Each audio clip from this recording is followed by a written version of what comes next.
સ્વાધ્યાય 8.1 દાખલા નંબર 1 એટલે રકમ છે જુઓ ત્રિકોણ ABC માં ખૂણો B કાટખૂણો છે AB બરાબર 24 સેન્ટીમીટર BC બરાબર 7 સેન્ટીમીટર છે તો નંબર 1 sin A અને cos A શોધો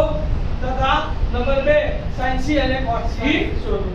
પહેલા આપણે આકૃતિ દોરી કાઢીએ કાટખૂણો ત્રિકોણ દોરી કાઢ્યો AB બરાબર કેટલા લખ્યા 24 BC બરાબર કેટલા લખ્યા તો ત્રીજું માપ આપણે કરવાનું શોધવાનું તો શેનો ઉપયોગ કરવાનો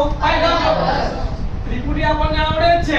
7/24/25 તો આપણને ખબર પડી કે આ 7 છે આ 24 છે આ 25 છે પણ આપણે પાયથાગોરસનો ઉપયોગ કરીને કર્ણ શોધવાનો તો પહેલા માપ લખીશું બોલો અહીં ત્રિકોણ ABC માં ખૂણો B કાટખૂણો છે AB બરાબર 24 સેન્ટીમીટર BC બરાબર 7 સેન્ટીમીટર માટે પાયથાગોરસના પ્રમેય મુજબ AC સ્ક્વેર એટલે કે કર્ણનો વર્ગ બરાબર કાટખૂણો સમાવતી બાજુઓના વર્ગોનો સરવાળો AB સ્ક્વેર વત્તા BC સ્ક્વેર AC સ્ક્વેર અને AC સ્ક્વેર AB ની જગ્યાએ 24 નો વર્ગ અને વત્તા BC ની જગ્યાએ 7 નો વર્ગ ડાયરેક્ટ વર્ગ કરતા શીખવાનું ધ્યાન આપજો પહેલા એકમનો વર્ગ કરવાનો પછી ત્રણેયનો ગુણાકાર અને પછી દશકનો વર્ગ 4 નો વર્ગ 16 16 નો છગડો વધી પડી 1 2 ચોક 8 દુ 16 ને 17 નો વધી પડી 1 હવે દશકનો વર્ગ 2 નો વર્ગ 4 4 ને 1 5 તો 24 નો વર્ગ કેટલો આવ્યો 576 વત્તા 7 નો વર્ગ 49 576 વત્તા 49 કરીએ એટલે 625 અને આ વર્ગ દૂર કર્યો તો સામેનાનું વર્ગમૂળ 625 કોનું વર્ગમૂળ છે 25 નું તો મારે AC બરાબર 25 સેન્ટીમીટર આ ત્રણ બાજુઓ શોધાઈ ગઈ હવે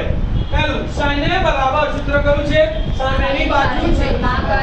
તો અહીંયા તમારો ખૂણો A એટલે આ ખૂણો લેવાનો એની સામેની બાજુ કઈ થઈ BC અને કર્ણ કયો થયો AC તો બરાબર BC upon AC BC નું માપ કેટલું છે 7 અને AC નું માપ કેટલું છે 25 તો માટે sin A બરાબર 7/25 બીજું શોધવાનું છે આપણે cos A cos A નું સૂત્ર કયું છે પાસેની બાજુ છેદમાં કર્ણ તો એની પાસેની બાજુ કઈ આવશે AB અને કર્ણ છે AC તો બરાબર AB upon AC તો AB એટલે 24 અને AC એટલે 25 તો માટે cos A બરાબર 24/25 હવે ખૂણો C ના અનુસંધાનમાં આપણે શોધવાના છે તો આ ખૂણા C ની કઈ થઈ સામેની બાજુ અને એની પાછળની બાજુ તો sin C બરાબર સામેની બાજુ છેદમાં કર્ણ તો C ની સામેની બાજુ AB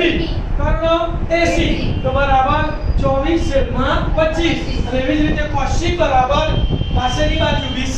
છેદમાં કર્ણ AC તો બરાબર 7/25 ચલાઈ ગયો જો તમને મારી ટેકનિક ગમી હોય તો મારી ચેનલને